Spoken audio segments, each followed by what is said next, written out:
Welcome to Take Command, a Dale Carnegie podcast, the show where we seek to uncover what leadership means in today's world. I'm Joe Hart, CEO of Dale Carnegie, and we will be talking to diverse leaders with stories to tell across various industries to help unlock your potential for success. We will be sharing real-life insights into leadership, which in turn can help spark the next level of your growth as a leader. Today, I'm thrilled to speak with an advocate for the youth and someone who has devoted his career to the well-being of others. In senior leadership roles and philanthropic groups such as the Boys and Girls Clubs of America and the National 4-H Council, he has led with courage, creativity, compassion, and vulnerability. And he has raised hundreds of millions of dollars to change lives and bring out the best in others. Please welcome today's guest, the president and CEO of Big Brothers, Big Sisters of America, Artis Stevens. Artis, welcome to the Dale Carnegie Take Command podcast. Joe, it's my pleasure to be here. Thanks for inviting me. Well, thank you. And it's great to see you again. You are the president and CEO of Big Brothers and Big Sisters, really an important organization. I mentioned the last time you and I spoke that I had a chance to be a Big Brother when I was a senior at the University of Michigan. It was one of the most rewarding experiences I've had. You're doing phenomenal work, and we definitely want to talk about that and your leadership and your experiences. Let's start a little with what led you to be who you are today. You know, Joe, I'm a true believer in purpose. I'm a true believer in that your path is sort of laid out for you, and you have to walk that path. My dad was a preacher. My granddad was a preacher. And when I was young, I grew up in a large family, and my mom and dad used to always say, hey, we didn't have a lot of means, but we were rich in relationships. And that for me meant all the things in the world, because it was about the engagement of family. It was about the engagement of community.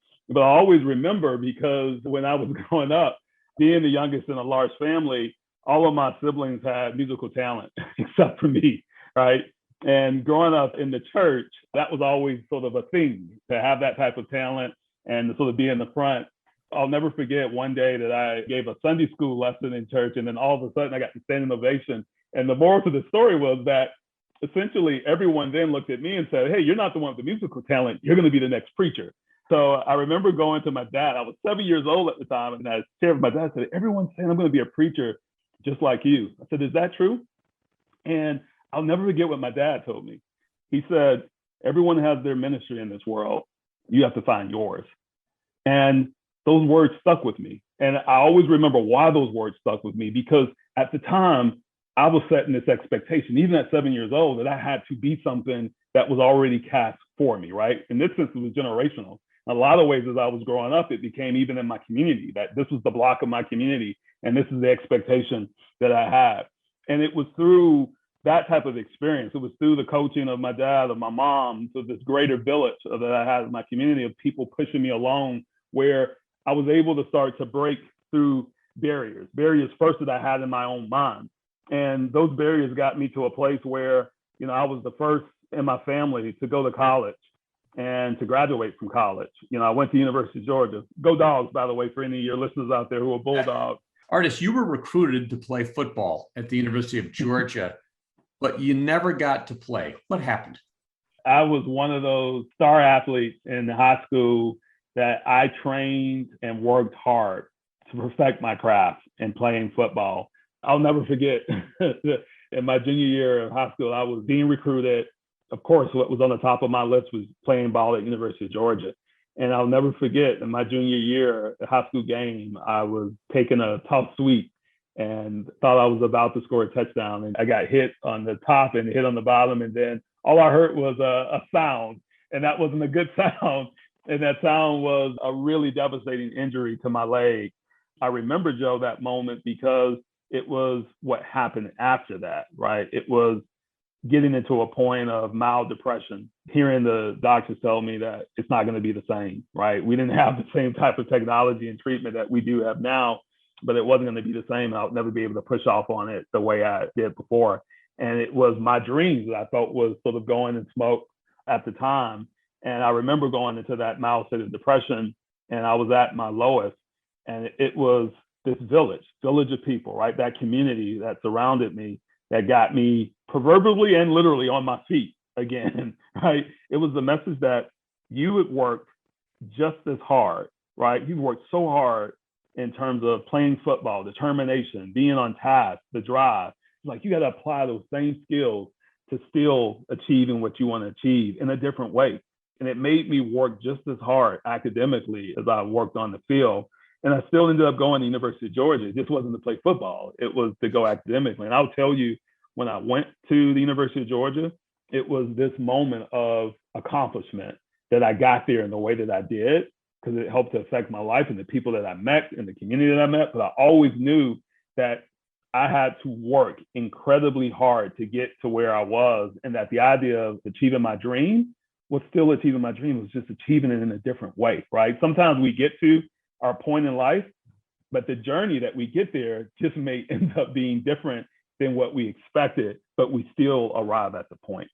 It's hard though, isn't it? Right? I mean, you had in your mind this dream and you saw that kind of going away, and that happens to us all the time, right? We have something we really want. How did you stay positive, or what advice do you have to people who are facing that kind of situation to stay positive? I'm sort of the belief that sometimes you got to let yourself soak a little bit to get yourself up, right? I didn't act as like it didn't happen, right? And just, oh, well, now it's on to the next thing, right? Because we're all human and we're not perfect. And it was that sense of not being perfect that I needed the moment to essentially say, I'm not okay. This is not good. I felt like everything that I worked for years has now gone away. And I needed that moment to sort of just be hurt, be angry, go through my emotions, be frustrated. I went through all of those types of things, but it helped me to get it out. Now, the key was I couldn't stay in that pit, right? I had to find a way to get myself out of that pit. And for me, there was a couple of things that were really important. That was that community that I talked to you about. I needed other people, right? I had to connect because I had isolated myself. So I had to connect with other people to bring myself out of it. But the other thing was looking at other people who had actually accomplished some of the same things, right? Who, whether it was a person that I admired in my family or my community, whether it was someone from afar, that I looked at, right? And I'll use this example, someone that everyone knows, even though it's a sports athlete, but I always remember the story of Michael Jordan when they always talked about, he was cut from his high school basketball team, or all the times he talked about where he failed and he missed. That's the story of most of our lives. For me, it was things like that that gave me inspiration to say, I can still follow what I want to follow in my own way. What's my thing that I'm going to attack now? And that's what it became. I had to redirect what it became for me. So then it became this thing of getting to college. And I had to attack it like I was attacking someone on the football field. But my play call just became different. My play call became, oh, this is what I got to do to get my task done. Or this is what I got to do in terms of homework. This is what I got to do to sort of make the score and make the grade, right? But that same mentality, that same burning intensity that I had, it was redirecting that and finding my wins and finding the joy that I needed to get out of that so that I could win and be successful in different ways. I think we all have the thing inside us. We think sometimes that it's always based upon something external. Most of the time, it's something internal that drives us. And we got to find the thing that's external that allows for that internal thing to come out. But it doesn't have to just be one thing. Well, that's right. And if we can redirect that, to something else, to something more positive. I mean, going to Georgia, you had one path that you had there. It was playing football, right? And then when that went away, you said, well, I'm going to find another way. I'm going to do it. And I think that often in life, especially right now, especially you look at the world and all the challenges in the world, we need to be resilient. We need to be able to dig deep, rely on other people, have role models, like you said, and just kind of keep moving forward. Yeah, that's so true. And that took me to a place where I was able, my first job, I thought I was going to law school. My first job out of college was actually working in public housing. And what's so unique about that is that it was the public housing community that I played in when I was a kid. And that experience helped me to come back home to transform that community. But it was from those same conversations I had with my dad about following my own ministry, following my own purpose, that helped to guide me along that path and along that journey. And that journey took me to the next journey, to working in the youth development space for more than 25 years, to getting to the point in my life where I felt I was on this path, and here was the box that I was working in another organization, And here was the box. And I was saying, okay, well, this is what I'm supposed to do. And then everyone went through it, right? Pandemic hit. Social injustice starts to elevate to a high level and a high level of consciousness in this country. And for me, it was a name. It was Ahmaud Arbery. It was when Ahmaud Arbery was murdered in Brunswick, Georgia, that it all came full circle for me. Because, Joe, I'm from Brunswick, Georgia, right? And when Ahmaud was murdered, it wasn't simply about Black men getting murdered on the street. That was, of course, part of it and part of the national dialogue and the narrative that we know has been connected in some way or form in our country for a number of years. This was personal because I knew people in his family, because the street he was murdered on, I played on as I was a kid, and I walked on many times when I was a kid. And for me, it didn't make me question if I was following the right ministry. It made me question if I was doing enough. And it wasn't that long until this opportunity with Big Brothers Big Sisters came along. And when I looked at the opportunity, it was like looking in a mirror. I saw myself. I saw myself in the journey. I saw myself in the young people we serve. I saw myself in my ministry in terms of what my dad had told me many years before about following that path. And it's helped me to arrive to the point that I am today, that I know that this is my ministry, because every step that I've taken, every mentor that came into my life, every road and roadblock and barrier that's been put in front of me has helped me to get to the place that I am today. And for me, it's been because I am standing on the shoulder of leaders, of giants, people that's influenced and inspired me to become the person I am today, and the person that I am in gratitude to serve, and to serve the communities I serve, and to serve this country in the best way that I can through my own pursuits and my own talents, and the only access and ability that I can give and provide. Well, and you're making such a huge difference using those talents in something that really connects so deeply to your purpose. You talked about Ahmaud Arbery. We look at other really grievous acts of social injustice that have happened in our country, have been happening for a long time, maybe more visibly. You have been deeply affected by these things, as I have, and many others have been as well. What do you take away from this in terms of when you think about your purpose and your mission, and what advice do you have for others? It's certainly an experience that I know incredibly well. So many men and women of color who had to experience different forms of challenge, of issues based upon, your race, based upon your background. Having seen in my community firsthand, these types of instances, it brings a lot emotionally into you. So I think first, it's the emotional feeling of when you see something like that. For many people of color, the emotions run because you've seen it, you've experienced it, you've had family that's had the challenge. And so often that you feel at times that it gets buried or people don't really embrace it. What George Floyd did in so many different ways was brought it to the level of consciousness, right? That, here was something that was caught on video that no one could deny. No one could believe first, but then no one could sit there and deny. And for a lot of folks, it was this relief of even saying, this is what we've been talking about for years, the sense of letting it get out and being able to have the conversation about it. I wrote something after Ahmaud Arbery and George Floyd that I posted, and it was called The Talk. And it was about the conversation that I remember. I told you about the conversation that I had with my dad about my ministry, but one of the other earlier conversations I had was called The Talk. And it was this conversation about how I needed to act when I walked out of the house, and if I got stopped by the police, or if someone said something to me that I needed to act a certain way. And he said, it's going to be different for you. And I said, what does it mean being different for me? And that's when he really started to break down the idea of who I was and race. And again, I'm this like 8-9-year-old kid, and we're having this really deep conversation. And I'm like, I'm just like blown away. And I have friends of all different backgrounds and experiences, and I'm blown away that I'm having to talk about this, the most serious I've ever seen my dad talk about. And it was about saving my life, right? And to even think about that as an 8 to 9-year-old sort of blew me away of having that experience, but it was important for me to have.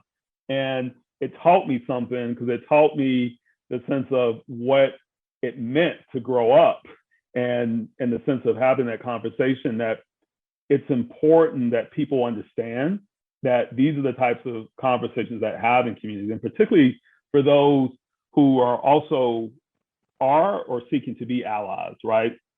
Because you got to understand these conversations. You got to understand engaging in communities, and not that no one's asking anyone to be perfect. There's no perfect person. What I think is important for all of us is having a sense of listening, having a sense of wanting to have the conversation, having a sense of being open to engaging in these types of issues and areas in our country. And the reason why I shared the talk, because at the end of that blog, what I said, the most important place we can all start with the conversation is at home. I know there's a lot that happens in public forums, a lot of things that happen. Yeah, I can do this. I can do this on my social media. Absolutely. Checkbox, checkbox, checkbox.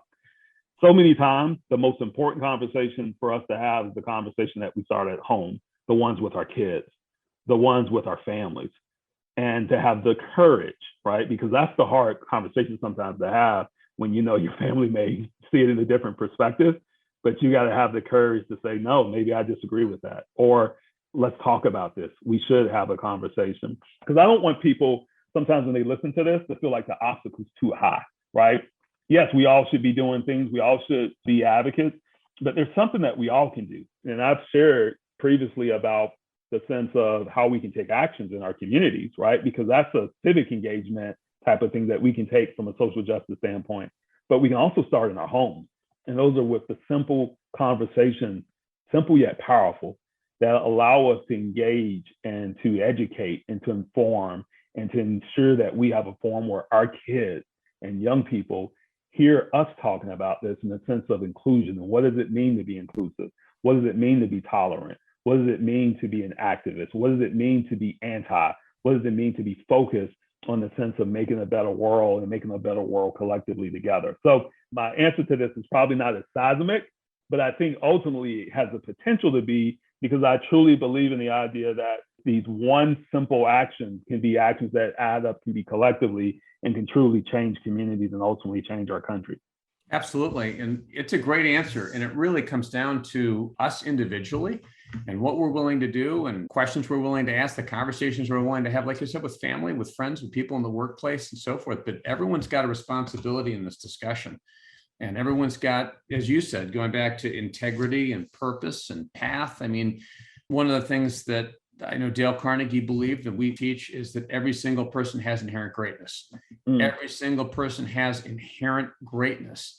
I know you believe that because part of your mission in Big Brothers is inherent in every child is incredible potential. If we believe that, then how do we act on that? And that starts with ourselves. It starts with our families. It starts with people we work with. I want to go back to your dad, because I know that your father had such a profound influence on who you are today and who you were growing up. Talk about your dad a little bit more.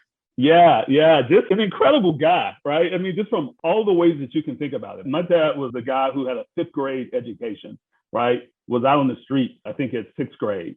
He always knew that there was a better life for him and a better life for his family. He started work at a young age. When he raised us with this sense and the spirit of always work hard, right? Always have a focus of determination, always treat people with a sense of respect and integrity, and always hold yourself up to the highest level and the highest standard in what you do, and be driven by your purpose and be driven by your faith. That had an influence on all of us. And he was a man who I felt, in terms of guiding and life lessons, he also knew what his limitations were. He's like, I can't take you some places that other people can take you, but what I can do is I can introduce you to people who can. And that took a lot, right? A man who had a lot of pride to say, it was my limitations, but I'm going to open you up because I want you to be better than me. And I want you to have every opportunity in this world. So I have to make sure that I'm not looking at my own pride. I'm looking at where I'm vulnerable and where I may not be as strong. And that makes me stronger because I can realize it and bring other people into it to support and to help you. You know, my dad, who meant everything to me, my first week on the job passed away suddenly, unexpectedly. You know, when people ask me about how have you sort of carried on through this time with someone who had so much meaning in your life, you know, what I always go back to is I remember the conversation 2 days before my dad passed away that he had with me. And he told me, he said, if I passed away today, I would be the proudest father in the world because of what I've seen you accomplish, what I've had experience, and the type of person you've become. And for me, it gives me a sense of not closure, because you never have that, but it gives you a sense, particularly when you deal with grief, when you deal with any obstacle in your life, a sense of inspiration of knowing that you have that. And his legacy is carried through me, and he poured so much into me. I know that my responsibility is, my dad always believed in paying it forward and putting your legacy forward. So I represent him, I honor him. And I think even as a leader, right, when you think about leadership, the best way to honor what someone has given to you and mentored you or provided you is to ensure that you're providing those same things to other people so that they can grow and expand and develop and cultivate their talents, just like someone helped to grow and cultivate you. Artis, first, I want to express sorrow for the loss of your father. I remember losing my father in 2017 and remembering just how painful that was. And in hearing you talk about your dad, it's funny, this show is about leadership. And a lot of times we talk about business leadership. It strikes me what a leader your father was. I mean, he exercised tremendous humility and really a servant's heart when he said to you at 7, because many fathers want their kids to go into what they're doing, right? And follow in their footsteps. But he wanted you to follow your own purpose and your own, heart and so forth. And it just sounds like he really was a champion, and he really was a leader and model leadership for you. Yeah. I mean, you're absolutely right. Even when you think about the idea and the concept of leadership, right? Even in business, I will tell you some of the most powerful ones that I've learned was guys who were on the streets where I grew up, right? Not doing bad stuff, right? Doing good stuff, but I saw the way that they did things with their families, right? It was women, single moms, right? Who I had the opportunity to both engage with more personally, but also someone I had the opportunity to serve and support when I was working in public housing. And the way these single moms managed their household, the organization, the dedication, the focus that they had, the resilience that they had, there's something about that you can learn and you can take away from anyone in any experience in terms of developing who you are as a leader. And I want to go back to something I mentioned about my dad, because I use it all the time now. And it took me time, and I'm still growing in it. And it was vulnerability. I cannot say enough about the idea of vulnerability, because we all come into this, and particularly in the business world, we're told it's hard to be vulnerable. It's hard to open yourself up, because if you do, it shows a sign of weakness, or someone else is going to be seen as a certain edge sometimes. And sometimes being vulnerable enough to say, here's what I don't know. Here's what maybe I don't have the answers to, or I don't have the full roundness. And then the strength being recognizing it and trying to ensure that you're bringing others around you who can help support and grow you, or support where you may not be able to bring the best. That's something that my dad taught me, even with that reading lesson, when he said, hey, I can't read the way that you're going to be able to read, so let me bring somebody in who can help you there. When is the time that you were able to model that vulnerability for people around you, either at Big Brothers or at 4-H or in one of your other experiences? It was one of the first experiences that I had when I led a team. I thought that leading a team, that you give the orders, right? And it was the point of, you were supposed to give the orders and you were supposed to be the smartest person in the room. Here's the thing, Joe. I quickly learned I was not the smartest person in the room by far. And it happened by failure, actually. It was a project that I was working on, and we were supposed to win this big proposal, this big opportunity with a funder. And there were people in the room who understood not only the X's and O's of it, but the context, the equity, because I was just coming in to the team. They had all the equity, but my perception was I was supposed to come in and I had to lead the team in this way, and then I had to drive the ship, if you will. We went and did this project, and there were a lot of people trying to tell me things, but it was one of those points where I felt this obligation that I had to lead. And my idea of leadership at the time was I had to come up with the answers and the solutions. Instead, the real opportunity was for me to truly cultivate that team, to truly come into what the right answer solution from driving the team. I didn't realize that, and I failed miserably. It was a learning lesson for me, and it was an opportunity for me to step back. And the thing I had to do was apologize. I had to own up to my mistake and say, you know what, this is all on me. This was me not listening. This was me not coming in and being the right type of leader that I know I am, and the type of leader you need. And then the second thing was not just apologizing, but showing the action to say, I had to change course to make sure that we were going to be successful moving forward. And the vulnerability was my experience, right? My experience of why I felt I had to come in. I felt I had to come in because I felt that there were certain pressures on me, that I had to act in this certain way, being a first-time leader at my age. And none of those things actually were true. It was things that I put in my mind.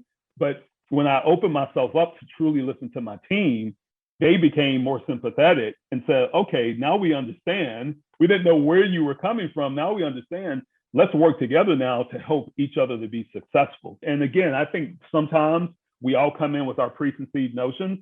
I've learned through a lot of failure about making sure that you are valuing people's input, that you're valuing everyone at the table, that you're making sure there's an inclusive table. So this is not a story when you're talking to me of someone who's had a journey of all of it being perfect. And then here I am at this point because everything is well and I've achieved and accomplished A, B, and C to get to this point.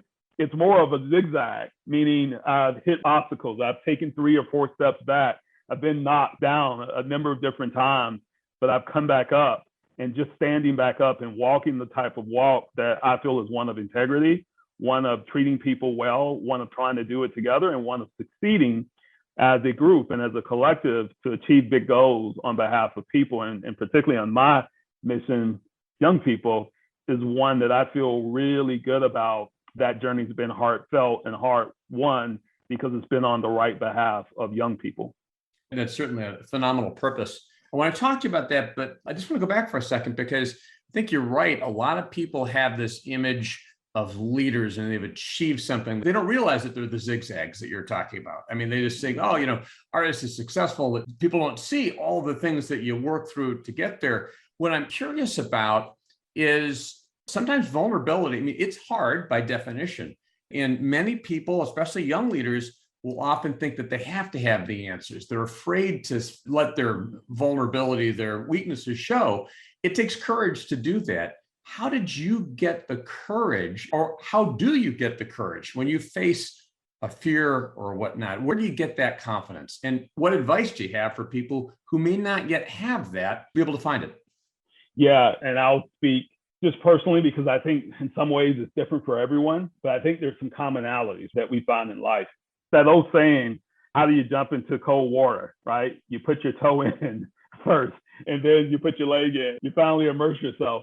In a lot of ways, for me, it's been trying things. And you can try things that will allow you to be vulnerable, but doesn't mean that you got to open up the entire book on day one, right? Maybe it's just the first page on day one. And what I've learned is that sometimes what you have to do is to receive, you have to give a little bit. A lot of us want to receive, right? We want to receive the accolades. We want to receive other people giving us insights and input. But to get some of that, you have to give it, meaning you have to open your book a little bit to allow people to come in and see things about yourself, and particularly to come and see things that are not perfect about you. So let me just give you a clear-cut example. When I started this job, day one, when I first came on, I said I was going to do a 90-day listening and learning tour. So it was my opportunity to go around and just start to listening to people. And it was great, right? But what I found was that when I was going around, we're in the middle of a pandemic. I can't see people in person. So everything is virtual, everything is Zoom. And I'm trying to connect with people. I'm trying to connect to say, I'm a new CEO. You don't know me from this person or the next. So how do you connect with me? How do you connect with me as a person? The only way that people were going to connect with me was that I needed to let them in. I had to tell them about who I was as a person. I had to tell them about who I was as a father. I had to tell them about who I was as a son. Now, a lot of people would say, hey, why are you mixing all that stuff into the leadership journey? Shouldn't you just be talking about your professional life? Well, no, because for the people that I work with, everything's about relationships. These are people who day in, day out, they spend their lives connecting positive adults with young people. So if I'm truly going to connect with them on a meaningful level, I got to be vulnerable enough to talk about my story, to talk about my experiences, to talk about things that didn't go well for me, things that I've had challenges with in terms of learning as a young professional and growing in as a young professional, and things even as a leader. I made a decision 4 weeks into my job that was an employment policy decision, and it was just an uproar because what I didn't realize was that there was so much equity, even though I didn't feel that the policy was the right one, there was so much equity built over the years in this certain policy. Now, probably what I could have done better in that instance would have been to say, well, let me take a little bit more time, to study this. But, this is going to be one of my quick wins as a leader, right? You come in, you're like, this is going to be a quick win. I'm going to change this employment policy, and it's going to be a quick win where I can check it off, and I got it done. Well, that quick win really became a miserable moment. And then what did I have to do? I had to step back. I had to then go and talk to a group of my leaders and a group of my direct on the ground staff. And then I had to step back and I had to say, you know what? I got it wrong. I made a mistake. And I got all my employees together and I told them right on the call, I made a mistake and we're going to change it back. We're going to change it back to the policy that it needs to be. Now, I could have stayed stubborn, right? I could have just been like, man, I've shown a sign of weakness. If I turned back and changed it so early up into my tenure as a new CEO, but I always remember what happened once I made that decision to reverse course. I got a host of emails in from employees to say, wow, for you to come in and to change course like that, you felt what we were saying to you, it made all the difference in the world, right? And that wasn't the reason that I made it. I made it because ultimately, after I listened, I found out that it was the better course of action to take. So I had to make sure that I was doing something because I was informed and I was engaged to do it. And I was truly listening and engaging. And I had to show the vulnerability in myself to say, you know what, if you make a mistake, you can either be this guy who's going to stick with something and say, oh, well, this is the decision I made and I'm going to keep going with it. Or you can be the guy who says, you know what, I made a mistake. I got to acknowledge it. It's okay. And I got to let people know it's okay to make mistakes, because if they don't see that it's okay for me to make mistakes, they won't feel like it's okay for them. You also modeled for them, hey, it's okay to make a mistake. And then here's how you own a mistake, right? Yeah. There's a Dale Carnegie principle. If you make a mistake, admit it quickly and emphatically, people respect that. No one expects everyone's going to have all the answers, make every decision the right one every time. What strikes me is that it's certainly what you demonstrated was humility for your team. Your humility enabled you to model strong leadership for them and also to model how they could work with each other. And isn't that what we wish and hope for the world? I mean, even when you just think more globally, right? Isn't that what we wish for our kids, right? The same type of lessons that we talk about leadership, right? Isn't that what every household is trying to impart upon raising their families? I got 2 girls, my daughters, thinking about the idea of leadership and how we think about these types of principles. And even when we think about like Dale Carnegie and so much of what you all teach, I look at what you all teach is not simply the business community. What you talk about are principles that as a father, I can use, me and my wife, we can use, because it applies in the principles of people dynamics, engaging community and creating community. And for me, that's why it's like conversations like this are so important, because the conversation has to expand, right? Because I think when the conversation expands to the sense of this is not simply about my career, but it's about me as a person developing. Because if I develop as a person, my professional leadership and all the other avenues and facets of my life are going to grow and excel because I fully develop as a person. And then that is then actualized into reality in so many different facets of my life. So often people tend to compartmentalize and say that I've got my business self, my husband self, my father, whatever. It's all connected. And certainly what you said about Dale Carnegie, I know I'm a better father, better husband, better person as a result of these kinds of principles. And I can see that's exactly what you are as well. How would you define leadership, Artis? If you were to put it in a sentence or two, what does leadership mean to you? I always go back to following your purpose and your path with integrity, right? That for me is at the center of it. Typically, I think sometimes the connotation of leadership has to do with you're leading people. It always has the concept of, hey, here's me, and then here's people, and then people have to follow me, right, for me to be a leader. I've never saw it that way, right? And again, I think it goes back to a lot of leaders that I saw that wasn't really the definition. What I always saw was people that were committed to following their path. And what I always saw was people that did it with a sense of integrity, right? It was integrity to self. It was integrity to their community. It was integrity to the family and those that are around them. It was integrity to a bigger idea, a bigger concept, a bigger calling. That to me, I feel like is what grows, develops, inspires people along this path and along this journey to truly get to this well-defined leader. I'm sure there's so much wrapped into it, and there's probably smarter folks than I am that have much more well-crafted definitions than I do. But at the core of it, for me, I feel like if I'm following my path, if I'm following my purpose, and I'm doing it with a great level of integrity to those things that I mentioned, that I feel like I'm doing a sufficient job as a leader. Well, that's ultimately what we look for from leaders. I mean, we want to see people with integrity. We want to see people with conviction, with purpose. You are leading a phenomenal organization. Speaking of purpose, an organization that's been around since 1904, has helped countless young boys and girls around the United States. Talk a little bit about the role of Big Brothers, Big Sisters, and how that connects to your purpose and your passion and your integrity. So, I mean, think about this organization. A 117-year organization was born in the beginning of the 20th century and was born as an alternative innovation to the juvenile justice system. That this wasn't an organization that was just simply born to say, hey, we want to serve kids and we want all kids to be engaged and be happy. I absolutely want that, right?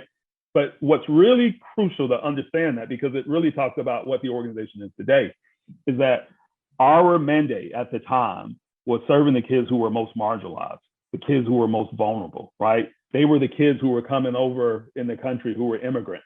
They were the kids who were homeless on the street. We talk about our kids that they were mainly in street gangs and crime. Those were the kids who we were trying to serve. And it was this idea to say, instead of kids going through the juvenile justice system, what if we did something that was truly innovative for the times? We came up with this concept to say, what if we matched them with positive adults to build these incredible relationships that help to bring every kid into the circle of opportunity? So we call ourselves a JEDI-focused youth empowerment organization. That JEDI stands for Justice, Equity, Diversity, and Inclusion. The reason why we use that is not to respond to the issues of the day, but it's because our DNA was born from it. We were born from justice to create more equity for every kid that we serve, bringing together diverse communities. Our founding was based upon religious organizations, Rotary clubs, Elks clubs, pretty much every nationality that you can think of coming together to help scale and grow our cause over a century.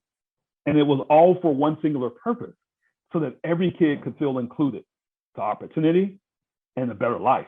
So you fast forward 100 years, and what do you see today? The kids we serve, 71% are from communities of color, 60% single family household, 55% live in poverty, 25% has a parent incarcerated or in the parole system. Now, in no way, Joe, does those numbers define who they are. In most cases, it makes them even more resilient. But we do know what defines them in so many different cases. It's access to opportunity. It's access to connection. It's access to having the types of positive relationships that helps to change and transform their lives because they're empowered to do so. We don't believe in saving kids. We think kids can save themselves, but they need the empowerment. They need the platform to have the opportunity. So we're now the largest mentoring organization in the country. We are the largest operator of career-based mentoring programs that go into workplaces and build connections for employees to come in. We also know that being in an organization that is embedded in communities all across this country, thousands of communities, every single state. We also know things about the kids that we serve that are still the challenge. We got 30,000 kids right now who are on our waiting list. And most of those kids on our waiting list are boys, waiting for mentors, waiting for connections. We also know that when we look at the things that are going on across the country, that every third child in this country don't have a sustained positive mentor in their life, right? Those are challenges that we face. But we also know that just like education, being an access to opportunity and connection, we got to make sure that we add to that nexus. That it's certainly education, but it's also the important role of mentorship that allows for education to be a fuel that truly helps to transform and to elevate young people to a way of being able to have access and opportunity. There cannot be an equation in our country that mentorship doesn't show up. It's unfortunate. What I hear you saying is there aren't enough mentors. You're short. You've got more kids than you have mentors. So what does it take to be a mentor? And if any of our listeners want to be mentors, what should they do? The thing I love about our model is this access, right? We affectionately call our adult volunteers bigs, and the young people that are matched with our bigs, we call them littles, right? So the big and the little relationship. And what's so special about these relationships is that it doesn't take much, right? I always tell people you don't have to be perfect, because I think sometimes one of the obstacles of mentoring is that you think you got to be perfect to come into a young person's life. You don't have to be perfect at all. You just have to have intent, interest, and desire to want to make a difference in a young person's life. So what it takes is a little commitment, time commitment. Most of our mentors, you're talking about 2 times a month. They go through a background check because we believe in safety for every young person that we serve.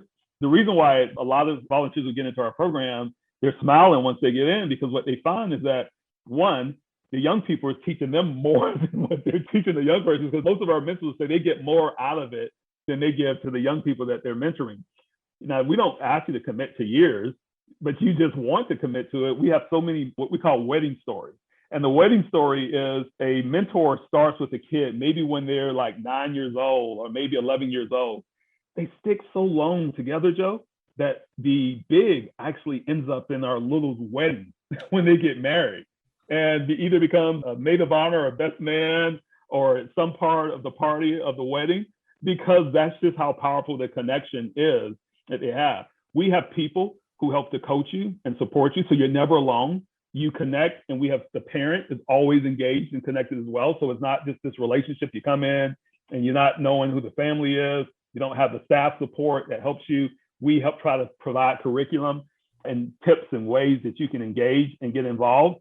And last thing is that we try to make it fun, right? At the very end of the day, we want our kids to grow, we want to develop, but we try to make it fun, because at the very end of the day, you want to have a fun relationship that you can build and continue a relationship. And for people who want to get involved, right, it's very easy.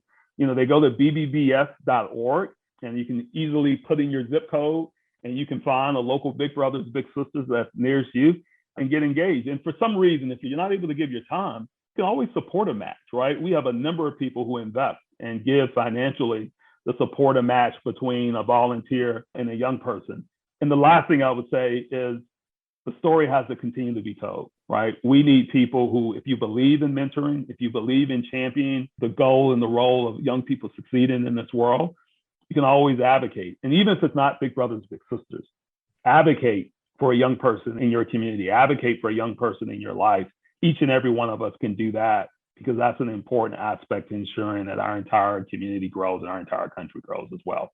And each of us have a responsibility around that. We think someone else is going to do that. It's our job individually as people and as citizens to try to help be there for other people and bring other people up. I'll tell you that, as I mentioned, when I got to be a big brother and I was just in my young 20s as a college student, it was a hugely fulfilling thing to get to know the young man. It really, as you were talking about time commitment, we would do things, go to the movies or whatever it was, different kinds of things. But it was nice to be able to spend time with him and to mentor him. And frankly, like you said, you give and you get back. And sometimes it's ironic in life, you can't give more than you get back. You always get back more, whether it's joy or satisfaction or fulfillment or whatnot. I can't say enough good things about your organization. Artis, what closing advice might you have for our listeners, or closing thoughts would you have? One of the big ones is getting involved. I love what you just articulated, Joe, just in terms of the exchange, right? And what you get back. I think that is powerful. What I will also say is that we're in a country that's continuing to evolve and continuing to change. And I had mentioned before that at the root of all of our relationships is friendship. But we also know that kids have certain needs in our country. And what we're seeing is we have traditionally served 5 to 18-year-olds, right? That's been our traditionally service population. But Joe, let me tell you the fastest growing population that we're serving today, 18 to 25. A lot of people don't know that we are serving 18 to 25-year-old young people. And why is that? Because kids are graduating high school and they're still wondering about, what do I do next? They don't know what the next step is. They don't know what the next journey is for them or where they can go and what types of skills. So the idea of upskilling, the idea of developing the right type of leadership components in their life, it is critically important in today's time. And it's important absolutely for the young person, and the young person becoming much more prepared, much more socially aware, much more competent to be able to fill jobs and careers and opportunities. It's important for our communities because most of our communities are anchored to these young people being able to develop and then come back and then to grow these communities. And it's important for our companies and corporations who are out there trying to do a few things, right? One, to continue to build their pipelines for the right type of professionals and growing these types of professionals with the types of skills. It's important for their employees who want to give back and who want to connect in their communities and trying to find a tangible way to do it and to do it right. And I think even morally, as we think about equity in this country, as we think about justice in this country, there's a lot of ways you can affect change. But one of the most powerful ones that you can do on a personal level is the simple fact of how you connect in a young person's life and you provide mentorship. So if there is a way that your listeners will think and say, what can we do to make a difference, whether that's individually or if I'm with a company, a group, and I want to find a significant way on a large scale, come and talk to Big Brothers, Big Sisters. Because it's through this opportunity, through mentorship, that I think we can change communities, we can change our country, and ultimately we can change the world because we change young people's lives and they have the power to do that. So I welcome your listeners to certainly come and check us out, and we're happy to have a conversation with them. Well, awesome. Artis, it's something we say in Dale Carnegie is let's throw down a challenge. So I think we could throw down a challenge for anyone who's listening to this. If you really want to make a difference, you want to make a difference in someone's life, you really want to find fulfillment in helping someone else, check out Big Brothers, Big Sisters. So thank you, Artis. I really appreciate your authentic, high integrity answer, just sharing who you are with that. So thank you so much. My pleasure, my friend. And thank you again for having me. It's been great having the chance to just engage and talk a little bit about these important issues. And thanks, Dale Carnegie. I've always loved in terms of leadership lessons. I see it continues to grow and continues to go on. So appreciate you, Joe.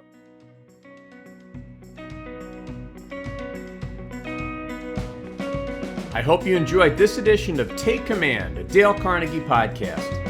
Check out our resources page at www.dalecarnegie.com for more research, insight, and tools that will support your success in taking command of your leadership potential. If you enjoyed this episode, please consider rating it and subscribing to us on iTunes, Spotify, Stitcher, or wherever you get your podcasts. As always, thank you for listening, and we look forward to you joining us at the next episode of Take Command, a Dale Carnegie podcast.